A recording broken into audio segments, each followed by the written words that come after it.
Picture this: a ship longer than 3 football fields, carrying 2 million barrels of crude oil worth over 100 million United States dollars, cutting through the deep blue waters of the Indian Ocean. It is the Sirius Star, a floating giant, moving far from the Somali coast where pirate skiffs are known to prowl. Her crew believes they are safe. After all, they are hundreds of miles from the pirates' hunting grounds. But on this day, safety is an illusion. From the shimmering horizon, dark specks begin to grow larger. High-speed skiffs, armed with automatic rifles and rocket-propelled grenades, slice through the waves like predators closing in on their prey. What unfolds next will shock the maritime world, humiliate global powers, and rewrite the rulebook on modern piracy. This is not just the story of the largest ship ever hijacked in human history. This is the story of the rise of a lawless empire built on fear, ransom, and desperation. It is the story of how a handful of men from one of the poorest nations on Earth held the world's richest cargo hostage. And it is the story of the ruthless, deadly response that would follow when the United States Navy and the international community finally decided that enough was enough. Stay with me, because once you step aboard this narrative, you will see the entire rise and fall of Somali piracy. From the moment these young men first picked up weapons, to the day the world's most powerful warships turned their wrath on them in battles that left hundreds dead at sea. This is not just history. This is survival. This is power. This is the untold truth of the Sirius Star hijacking. On the morning of November 15, 2008, the vast expanse of the Indian Ocean was calm, the horizon stretching endlessly in every direction. Somewhere approximately 450 nautical miles southeast of Mombasa, Kenya, a behemoth of the seas was making its way toward the United States. This vessel was the Sirius Star, a Saudi-owned very large crude carrier, or VLCC, measuring an astonishing 330 meters in length. It was one of the largest ships in the world, carrying a staggering 2 million barrels of crude oil valued at over 100 million United States dollars at the time. Her size and cargo made her an extremely valuable target, but because of her distance from the Somali coast, the crew felt a certain degree of safety. The waters they were sailing through were far beyond what most considered the pirates' normal hunting grounds. However, in the shadowy and unpredictable world of Somali piracy, distance was no longer a reliable defense. In the early hours of the day, a small fleet of high-speed skiffs, each manned by armed Somali pirates, began closing in on the Sirius Star. These pirates had traveled hundreds of miles from shore in a daring move, using a larger, mother ship to carry their small boats to the deep ocean. This tactic allowed them to strike targets that were far beyond the normal coastal range of pirate operations. The Sirius Star's crew spotted the approaching boats, but the sheer speed and agility of the pirates' skiffs left little room for escape. The Sirius Star was enormous, but she was not built for high-speed maneuvers. Her massive hull cut slowly through the water, making her an easy target for the nimble pirate craft. As the skiffs closed in, the pirates brandished automatic rifles and rocket-propelled grenades, firing warning shots to intimidate the crew into compliance. The crew had no defensive weaponry, and the ship's size meant it would take far too long to outrun the attackers. Within minutes, the pirates had reached the hull, tossed grappling hooks onto the railings, and climbed aboard with startling precision and confidence. Once on deck, the pirates quickly took control of the vessel. The crew, numbering 25 individuals from various countries, was overpowered and forced to follow orders at gunpoint. The pirates' primary objective was not to harm the crew, but to take the ship and its cargo hostage, in order to demand a massive ransom.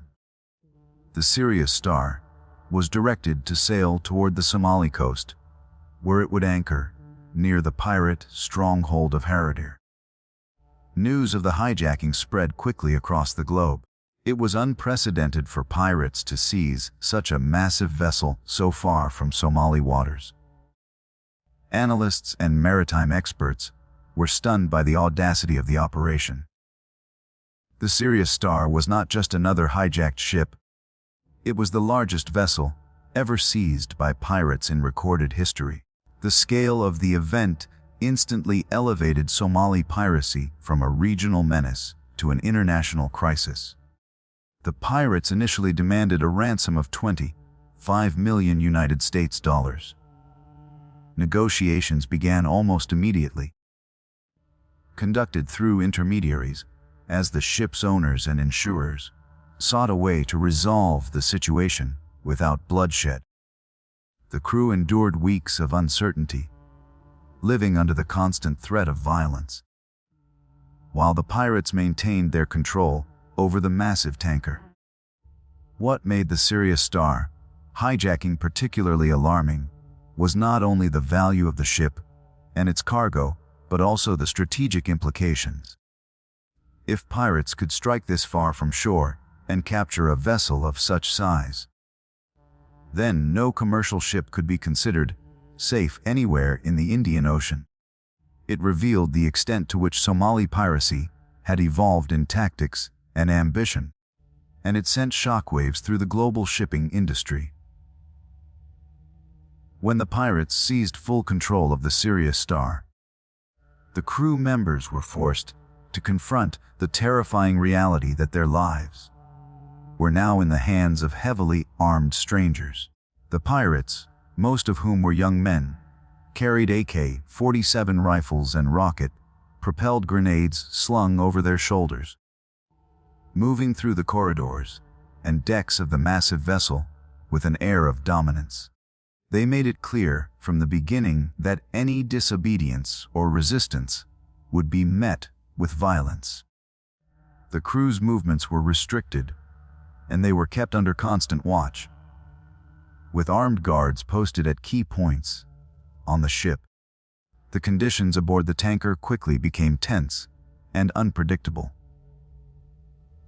The crew's normal routines were completely disrupted. They no longer had the freedom to move about the ship for their duties, and essential operations were reduced to only what was necessary to keep the ship functioning at anchor. Pirates often stationed themselves in the bridge and engine control areas, ensuring that the crew had no way to call for help or attempt to sail away.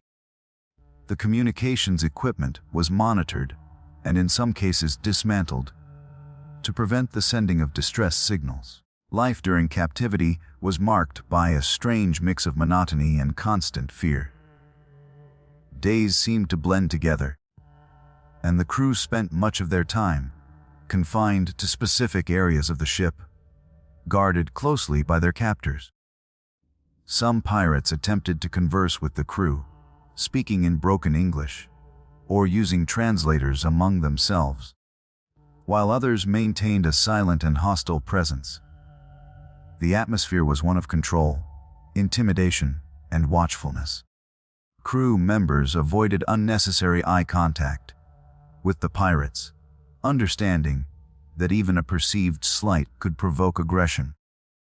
Food and water were rationed, though the pirates had a vested interest in keeping the crew alive and relatively healthy, as they were the key to securing the ransom. Meals were often basic, sometimes consisting of what supplies were already on board, supplemented by food brought from the shore when possible. The crew slept in shifts when they could, but rest was uneasy due to the presence of armed men patrolling the ship at all hours and the uncertainty of their fate. The fear of violence, as well as the psychological toll of confinement, weighed heavily on every individual. During this time, negotiations between the pirates and the ship's owners were ongoing, conducted through intermediaries to avoid direct confrontation. The pirates were aware that their hostage was a vessel of immense value, and they used the size of the ship, the worth of its cargo, and the lives of the crew as leverage in demanding a ransom. They initially asked for $25 million United States dollars, a figure that stunned maritime insurers and shipping companies worldwide. For weeks, the tanker remained anchored off the Somali coast, visible from miles away, a floating symbol of the growing reach and boldness of Somali piracy. The cruise days were punctuated by occasional visits from senior pirate leaders, who arrived by skiff from shore. These visits usually meant the pirates were receiving updates on ransom negotiations or bringing supplies. Sometimes these leaders were more aggressive, using threats to pressure the owners into paying quickly, while at other times they simply reinforced the chain of command over the young gunmen stationed aboard the ship. The pirates understood that a prolonged standoff increased the risk of intervention by foreign navies, so they maintained a high level of alertness. Despite the pirates' occasional attempts at conversation, there was always a clear divide between captor and captive. The crew members were constantly reminded of their vulnerability and the fact that their freedom was entirely dependent on forces far beyond their control. Some of them clung to hope by quietly reassuring each other, while others found it difficult to maintain morale under the oppressive watch of their captors. The surrounding waters were a constant reminder of isolation, and the sight of the Somali shoreline in the distance underscored how far they were from any possibility of escape. The rise of Somali piracy was not an overnight phenomenon. It developed over years of economic collapse, political instability, and environmental exploitation. Somalia, a nation located in the Horn of Africa, has one of the longest coastlines on the continent, stretching over 3,000 kilometers along the Gulf of Aden and the Indian Ocean. This strategic position placed Somali waters along one of the busiest maritime trade routes in the world. Ships traveling between Europe, the Middle East, and Asia passed close to Somali shores, making the region a constant flow of valuable cargo. However, for decades, Somalia had been without a functioning central government, creating a lawless environment both on land and at sea.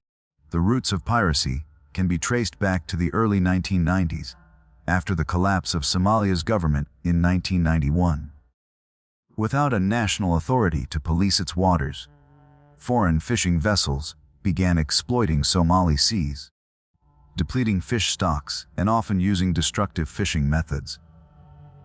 For many Somali coastal communities, fishing was the primary source of food and income, and the sudden intrusion by large, well-equipped foreign trawlers devastated their livelihoods.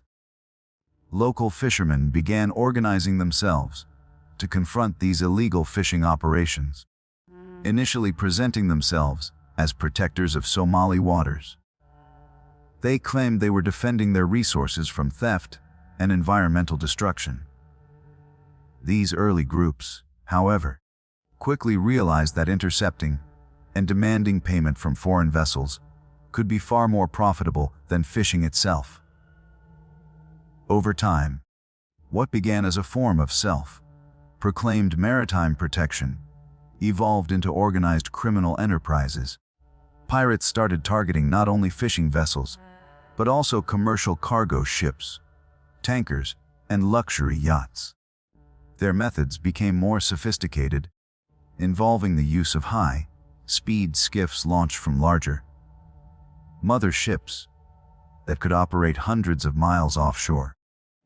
This allowed them to attack vessels well beyond the Somali coastline, catching many ships by surprise in what were previously considered safe waters. The lack of a stable government in Somalia meant there was no effective law enforcement to prevent piracy. Warlords and local power brokers often provided protection or even direct support to pirate groups in exchange for a share of the ransom money. Coastal towns such as Isle, Hardair, and Hobyo became known as pirate strongholds, with entire local economies benefiting from the influx of ransom payments. New wealth flowed into these areas, funding lavish lifestyles for pirate leaders, while ordinary residents saw improved access to goods and services. This economic benefit made piracy widely tolerated, and in some communities, even celebrated as a source of national pride against perceived foreign exploitation. By the mid-2000s, Somali piracy had become a major threat to international shipping. Pirates would typically seize a ship, take its crew hostage, and demand ransom from the ship's owners or insurers. These ransoms often ranged from hundreds of thousands to millions of United States dollars. The high success rate of these hijackings and the relatively low risk of capture or punishment encouraged more young men to join pirate crews. In a country plagued by poverty, unemployment, and conflict, piracy offered the promise of quick wealth. The years between 2007 and 2011 were considered the peak of Somali piracy. During this period, dozens of vessels were hijacked annually, and hundreds of crew members were held hostage at any given time. The global shipping industry began to reroute ships to avoid the region, but this added significant costs and delays to maritime trade. The attacks also began to occur farther from shore, with some hijackings taking place over 1,000 miles from Somalia. The seizure of the Sirius Star in 2008 was a clear example of how ambitious and capable Somali pirates had become. International concern over the growing threat led to increased naval patrols in the Gulf of Aden and the wider Indian Ocean. Warships from multiple nations, including the United States, the United Kingdom, China, and Russia, began to escort vulnerable vessels and respond to pirate attacks. However, in the early stages, these measures were not enough to fully curb piracy, as the vastness of the ocean and the speed of pirate skiffs made them difficult to intercept. This period marked the height of the pirates' power, when they operated with confidence, took enormous risks, and reaped unprecedented financial rewards. The decline of Somali piracy was the result of a combination of international naval action, changes in shipping industry practices, and shifts in the political and economic conditions in Somalia itself. After years of escalating hijackings and ever-growing ransom demands, the international community recognized that the threat could no longer be tolerated as a regional problem. By 2011, Somali pirates were responsible for hundreds of attacks, causing billions of United States dollars in losses and creating instability in one of the most important maritime trade routes in the world. The urgency to act was shared by shipping companies, maritime insurance providers, and governments whose citizens had been taken hostage. One of the most decisive factors in the fall of Somali piracy was the unprecedented deployment of multinational naval forces to patrol the waters of the Gulf of Aden and the Indian Ocean. Operations such as the European Union Naval Forces Operation Atalanta, the NATO-led Operation Ocean Shield, and the Combined Task Force 151 brought warships from dozens of countries to the region. These naval missions coordinated patrols, escorted vulnerable vessels, and monitored known pirate activity zones. Warships began to intercept suspected pirate skiffs before they could attack, seizing weapons and boarding equipment, and in some cases destroying the vessels to prevent their reuse. the presence of heavily armed naval vessels served as a powerful deterrent, forcing pirates to take greater risks and reducing their chances of success. At the same time, the shipping industry began implementing new defensive measures to make commercial vessels harder targets. Ship operators adopted practices such as increased speed through high-risk areas, maintaining higher lookouts, and physically hardening ships with barriers, like razor wire along the rails to prevent boarding. The use of water cannons, evasive maneuvers, and secure citadels where crews could retreat in the event of an attack also became common.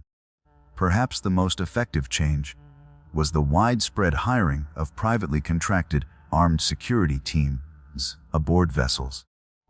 The presence of even a small number of armed guards drastically reduced successful hijackings, as pirates were reluctant to engage in firefights against well-trained professionals. Political changes in Somalia also played a role.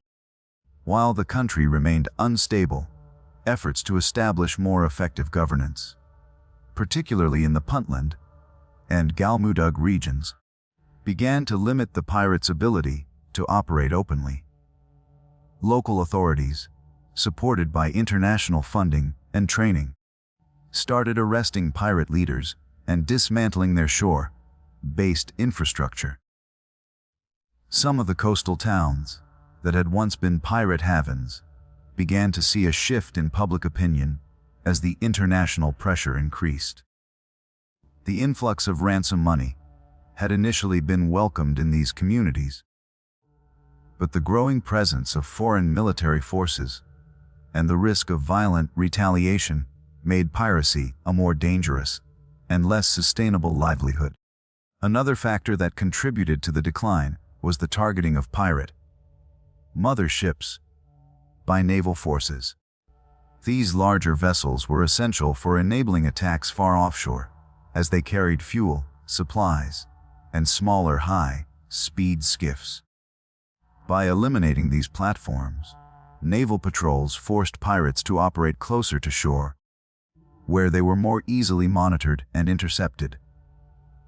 Intelligence sharing between naval forces, the shipping industry, and regional governments also improved, making it harder for pirates to surprise their targets. The financial dynamics of piracy also began to shift. Ransom payments became more difficult to secure, as ship owners resisted paying large sums, and insurers raised costs for companies that failed to follow recommended safety measures. Pirates faced longer negotiations, smaller payouts, and greater risks of being captured or killed during attempted hijackings. Many of the young men who might have been drawn into piracy began seeking other opportunities, either through legitimate work or by joining other forms of criminal activity on land. By 2013, the number of successful hijackings had dropped dramatically, with only a handful of vessels seized compared to the dozens taken each year at the height of the crisis. While piracy did not disappear entirely, it no longer represented the same large-scale, organized threat it once had. The combination of coordinated military action, private security measures, political pressure, and the loss of the pirates' operational advantage gradually dismantled the system that had once made Somali piracy one of the most feared threats in modern maritime history. The United States Navy's involvement in combating Somali piracy became one of the most decisive and forceful chapters in the fight against maritime crime in the Horn of Africa region. While several international naval forces operated in the Gulf of Aden and the Indian Ocean, the United States Navy was among the most proactive in taking direct action against pirate threats. Its role was not only to protect American flagged vessels, but also to safeguard international shipping lanes that were vital for global trade. Over time, the Navy's approach evolved from deterrence and escort operations to highly coordinated and, in some cases, lethal engagements that sent a clear message to pirate networks. One of the most famous incidents that showcased the United States Navy's deadly efficiency was the 2009 rescue of Captain Richard Phillips of the Maersk, Alabama. The ship, an American flag container vessel, was hijacked by Somali pirates in April 2009. While the crew managed to regain control of the ship, Captain Phillips was taken hostage and held in a small lifeboat. The standoff lasted several days as the lifeboat drifted in the Indian Ocean, shadowed by the USS Bainbridge, a guided missile destroyer. The situation was tense, with the pirates demanding ransom and threatening to kill their hostage. The standoff ended when United States Navy SEAL snipers, operating from the deck of the Bainbridge, simultaneously took out 3 of the 4 pirates with precise headshots, rescuing Captain Phillips unharmed. The 4th pirate was captured alive and brought to the United States for trial. This operation demonstrated both the Navy's readiness to use lethal force when necessary and its ability to conduct high-stakes rescues under extreme pressure. Beyond such high-profile rescues, the United States Navy engaged in numerous operations aimed at disrupting pirate activities before they could result in hijackings. Surveillance aircraft and drones patrolled high-risk areas, identifying suspicious vessels and relaying their locations to naval warships. When pirate skiffs were spotted pursuing commercial ships, United States Navy vessels often intercepted them, sometimes firing warning shots or disabling engines with precision gunfire. If pirates ignored warnings, the Navy did not hesitate to escalate, sinking skiffs or mother ships to eliminate the threat entirely. These preemptive strikes were critical in preventing pirates from reaching their targets, in dismantling the logistical support that allowed them to operate far offshore. In some cases, the United States Navy conducted boarding operations against vessels suspected of being used as pirate mother ships. These raids were often carried out in the early morning hours, taking advantage of surprise and speed. Boarding teams seized weapons, fuel, ladders, and communication equipment, effectively stripping pirates of the tools they needed for hijackings. Detainees were sometimes transferred to regional partners for prosecution, while in other cases, evidence was insufficient for legal action, and the pirates were disarmed and released far from shore without the means to resume their activities.